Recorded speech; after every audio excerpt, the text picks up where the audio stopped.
Hello friend, আজকে তোমাদের সাথে শেয়ার করব আম পোড়া শরবত। কীভাবে আম পোড়া শরবত বানাতে হয়, তো আজকে তোমাদের সাথে সেটা শেয়ার করব। তো দেখো, এখানে একটা ছোট্ট একটা আম আমরা বিরাট বড় একটা উনুনে পোড়াতে দিয়েছি। আমরা একসাথে অনেকজন কারিগর মিলে একটা রেসিপি বানাচ্ছি। কতক্ষণ ধরে পুড়িয়ে আমরা এই ফল পেয়েছি।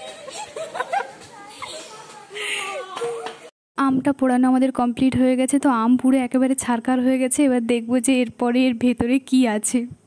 এরপর আমটাকে আমরা ভালোভাবে কলের জলে ধুয়ে নিয়েছিলাম। তারপরে এই যে এবার ছাড়ানোর পালা। তো দেখো, আমটা একেবারে খুব পুড়ে গেছে, তো না তাও এর ভেতরে অনেকটা ভালো আছে। তো যতটুকু ভালো আছে আমরা ততটুকুই নেওয়ার চেষ্টা করব। আমরা অনেকজন কারিগর ছিলাম, তো একটা আমে শরবত সবার কুলোতো না, তো সেই জন্য আমরা আবারও একটা ছোট্ট আম ওই বিরাট বড় একটা উনুনে পুড়িয়ে নিয়ে এসেছিলাম। তো এই আমটা দেখো ঠিকঠাকভাবে পোড়ানো হয়েছে। তো প্রথমে আমরা বুঝতে পারিনি যে কত সময় পোড়াবো বা কী করব, সেই জন্য ওই আমটার ওই অবস্থা হয়ে গেছে। তো এই আমটা অনেকটাই ভালো আছে।